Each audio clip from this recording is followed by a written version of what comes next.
Bayangan Agung Persia, Kisah Raja Artaxerxes I. Bagian pertama, Warisan Dewa dan Bayangan Duri.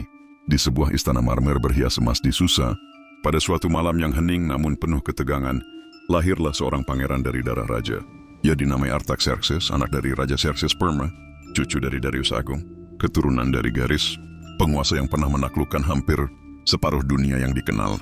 Sejak kecil, Artaxerxes tidak hanya dibesarkan dengan kekayaan, tetapi juga dibesarkan oleh bayang-bayang kekuasaan dan pengkhianatan. Ibunya tidak sekuat ibu-ibu bangsawan lainnya, dan ayahnya, Xerxes, meski terkenal karena memimpin pasukan besar melawan Yunani, telah mengalami kekalahan pahit di Salamis dan Platea. Dari usia dini, Artaxerxes memahami bahwa menjadi raja bukan hanya tentang takhta, tetapi tentang mempertahankan kehormatan yang terus diuji. Ia dididik oleh para imam Zoroastrian, filsuf dari Babilonia, serta jenderal-jenderal tua yang telah melihat darah tumpah di Thermopylae. Ia belajar bahasa Elam, Aram, dan Yunani, membaca sejarah para pendahulunya, termasuk Darius yang membangun jalan kerajaan dan saluran air, serta Cyrus yang membebaskan bangsa-bangsa. Namun hatinya selalu gelisah. Ia akan diuji lebih berat daripada apapun yang bisa diajarkan oleh para guru. Bagian kedua, kudeta darah dan mahkota berduri. Pada tahun ketika ia telah beranjak dewasa, dunia Persia terguncang. Ayahnya, Raja Xerxes I, dibunuh oleh komandan istana bernama Artabanus, yang mencoba menyamarkan kudetanya dan memanfaatkan kekacauan untuk merebut kekuasaan. Dalam situasi yang genting dan penuh ketidakpastian, Artaxerxes mengambil langkah yang menentukan. Ia membalas kematian ayahnya, menyingkirkan Artabanus, dan merebut kembali kekuasaan yang sah sebagai raja di raja. Artaxerxes naik takhta pada tahun 465 sebelum Masehi, dan segera menghadapi tantangan besar, pemberontakan di Mesir, ancaman Yunani, dan ketidaksetiaan di dalam istananya sendiri. Namun ia tidak seperti ayahnya. Artaxerxes tidak terbakar oleh ambisi besar untuk menaklukkan Yunani, melainkan memiliki strategi yang lebih bijaksana, bertahan, menguatkan, dan membagi kekuatan lawan dari dalam. Bagian ketiga, pertempuran diam dan perang dingin. Musuh terbesarnya bukan hanya di medan perang, tetapi di dalam ruang diplomasi dan intrik. Yunani yang dahulu bersatu melawan Persia, kini terpecah oleh konflik internal. Athena melawan Sparta, demokrasi melawan oligarki. Artaxerxes melihat kesempatan. Ia menyokong Sparta secara diam-diam, mendanai musuh-musuh Athena, mempergunakan emas, Persia sebagai senjata ampuh dalam membelah kekuatan dunia Helenis. Namun perang juga tetap berkobar. Pemberontakan di Mesir yang dibantu oleh Athena meletus, dan Artaxerxes mengirim jenderalnya yang perkasa, Megabyzus, untuk merebut kembali provinsi itu. Dalam waktu beberapa tahun, pasukan Persia menghancurkan aliansi Mesir Athena dan menegakkan kembali kekuasaan di sepanjang sungai Nil. Dan di sisi lain, Athena dan Persia terlibat dalam perang Yunani-Persia terakhir. Tapi Artaxerxes tidak berambisi mengulang kesalahan ayah dan kakeknya. Ia memperkuat pertahanan, membangun armada, dan menekan Athena dengan perang panjang, bukan invasi besar. Hasilnya adalah perdamaian Chalias, sebuah perjanjian tidak resmi di mana Athena setuju untuk tidak ikut campur di Asia Kecil, dan Persia pun mengakui kemerdekaan kota-kota Yunani di Ionia. Dalam keheningan diplomasi, Artaxerxes menang. Bagian keempat, damai yang retak dan luka yang tersembunyi. Meski tenang di luar, kekuasaan di istana Susa tidak pernah sepenuhnya aman. Artaxerxes menghadapi pemberontakan dalam keluarganya sendiri. Saudara tirinya Hystaspes dan Sogdianus mencoba menyusun konspirasi. Bahkan anaknya sendiri Darius pernah mencoba merebut takhta sebelum akhirnya dihukum mati. Namun Artaxerxes tetap berdiri, semakin bijak dan penuh kehati-hatian.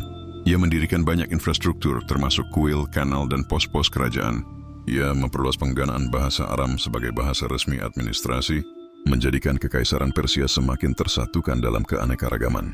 Ia dikenal oleh bangsa Yunani sebagai Artaxerxes Longimanus, yang berlengan panjang, karena diyakini satu tangannya lebih panjang dari yang lain, sebuah metafora sempurna untuk kekuasaannya. Menjangkau jauh keluar, namun tetap kokoh di pusatnya. Bagian kelima, matahari terbenam di atas Persepolis. Tahun-tahun terakhirnya adalah tahun kebijaksanaan dan ketenangan.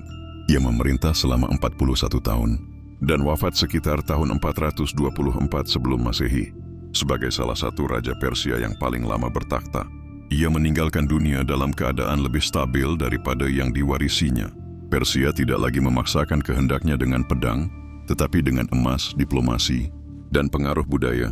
Ia bukan penakluk seperti Cyrus atau Darius, bukan petempur seperti Xerxes. Ia adalah penjaga, pemelihara, penyatu. Di mata sejarah, Artaxerxes Permer bukanlah kilat yang menyambar, tetapi nyala api yang tenang dan tak padam, peninggalan dan warisan. 1. Perdamaian Kalias tidak resmi antara Persia dan Athena. 2. Penindasan pemberontakan Mesir dan kembalinya Mesir ke tangan Persia. 3. Pembangunan infrastruktur dan stabilitas administrasi. 4. Penguatan sistem birokrasi dengan bahasa Aram sebagai bahasa penghubung kekaisaran. 5. Sumbangsih terhadap pembangunan.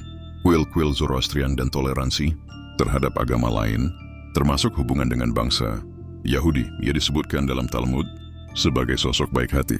Penutup, Artaxerxes I adalah raja yang tidak mencari kejayaan lewat pertumpahan darah besar, tetapi lewat keabadian pemerintahan yang kokoh. Ia adalah tulang punggung Persia, tiang penyangga kekaisaran yang luas dan beragam. Dalam diam dan bayangan ia menulis bab panjang dalam sejarah dunia kuno, menjaga bara kekuasaan Persia tetap menyala, hingga generasi penerusnya datang membawa api atau kehancuran. Bagian ke-6, bayang-bayang di balik tirai sutra. Setelah tahun-tahun pergolakan dan perang dingin yang penuh siasat, kekuasaan Artaxerxes mulai menghadapi cobaan yang lebih halus, namun tak kalah berbahaya, keretakan dalam istana. Di dalam tembok-tembok batu berukir, relief yang menggambarkan kemenangan Persia atas bangsa-bangsa, para pejabat tinggi, para eunak, dan bahkan anggota keluarganya mulai saling mencurigai, merancang, dan mengincar. Putra-putranya mulai tumbuh dewasa. Dan seperti yang kerap terjadi dalam rumah tangga para raja, rasa cinta berubah menjadi rasa takut, dan rasa takut berubah menjadi pengkhianatan. Yang paling menonjol di antara anak-anaknya adalah Darius, yang pintar, kuat, dan sangat ambisius. Darius tampaknya yakin bahwa ayahnya telah terlalu lama memerintah dan bahwa dunia membutuhkan tangan baru yang lebih muda. Tapi Artaxerxes bukan orang yang akan menyerahkan mahkotanya kepada siapapun, bahkan kepada darah dagingnya sendiri. Ketika Darius bersekongkol, menggalang kekuatan di kalangan jenderal muda dan bangsawan provinsi, Artaxerxes bertindak cepat. Tanpa gemetar, ia memerintahkan penangkapan Darius. Dalam malam yang gelap dan penuh bisikan doa, putranya itu dihukum mati. Meski tampak dingin di mata publik, hati Artaxerxes koyak. Ia tidak pernah lagi menyebut nama putranya. Tidak di meja makan, tidak dalam doa, tidak dalam mimpi. Ia mudi lebih sering menyendiri, berbicara dengan para imam dan filsuf dari berbagai negeri, seolah mencari makna dari semua yang ia pertahankan selama ini. Bagian ke-7, hikmat dari timur dan seruan dari barat. Pada masa-masa senja itu, utusan datang dari barat, dari Yunani, dari kota-kota yang dahulu mengangkat pedang kepada Persia, kini membawa puisinya, filsafatnya, dan tawaran damainya. Athena mengirimkan duta-duta terhormat, dan Artaxerxes dengan bijak menerima mereka. Ia mengizinkan para filsuf Yunani berbicara di istananya. Ia mendengarkan cerita tentang Sokrates, tentang hukum dan kebajikan. Bahkan ada yang berkata bahwa Artaxerxes memiliki salinan puisi, Homer dalam bentuk gulungan yang diterjemahkan ke dalam bahasa Aram. Sementara itu, di timur, Persia juga menjaga hubungan baik dengan India dan Asia Tengah. Jalan raja tetap dijaga, dan para pedagang membawa sutra, kayu manis, dan batu giok ke dalam pasar-pasar istana.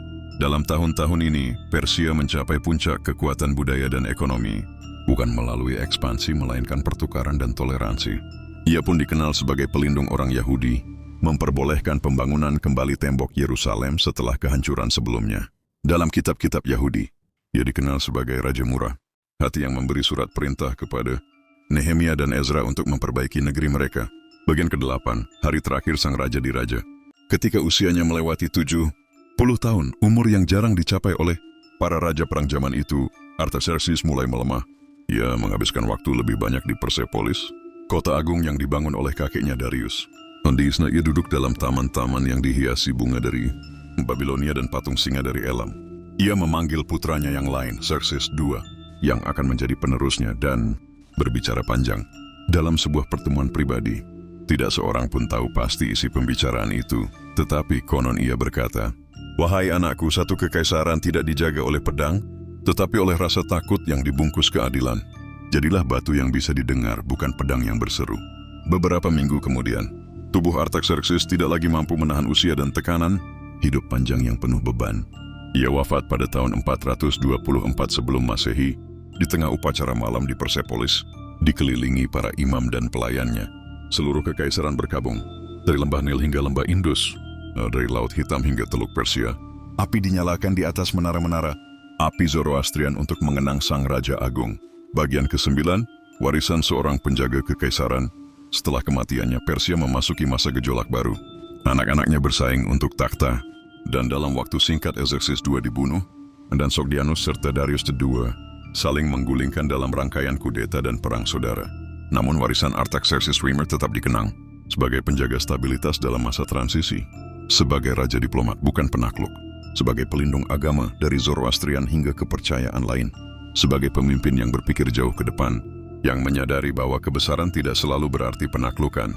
Penutup, dalam sejarah yang penuh kilatan pedang dan tumpahan darah, Artaxerxes Maya adalah nyala yang tenang, benteng yang tak bergeser, raja yang memilih bertahan daripada menyerbu, dan penguasa yang hidup untuk menjaga keseimbangan dalam dunia yang penuh gejolak. Dan ketika matahari terbenam di Persepolis, dan bayangan jatuh panjang ke atas batu-batu ukiran kerajaan, nama Artaxerxes tetap bergema dalam keheningan, bukan karena ia paling kuat, tetapi karena ia paling bijak. Anak-anakku ingin menjadi singa yang tak menerkam, tapi aku memilih menjadi batu yang tak tergoyahkan. Karena badai akan berlalu, namun batu akan tetap berdiri. Aku mewarisi kerajaan yang gemetar oleh pemberontakan dan ambisi. Maka aku membungkus kekuatanku dengan dot kesabaran dan menundukkan dunia dengan ketenangan. Kemenangan sejati bukanlah menginjak musuhmu hingga ia tiada, tetapi membuatnya tunduk tanpa perlu satu tetes darah pun tertumpah. Emas dan pedang bisa membeli dot ketaatan, tapi hanya keadilan yang dot membangun kesetiaan. Aku memilih dot keadilan meski jalannya lebih panjang dan lebih sepi.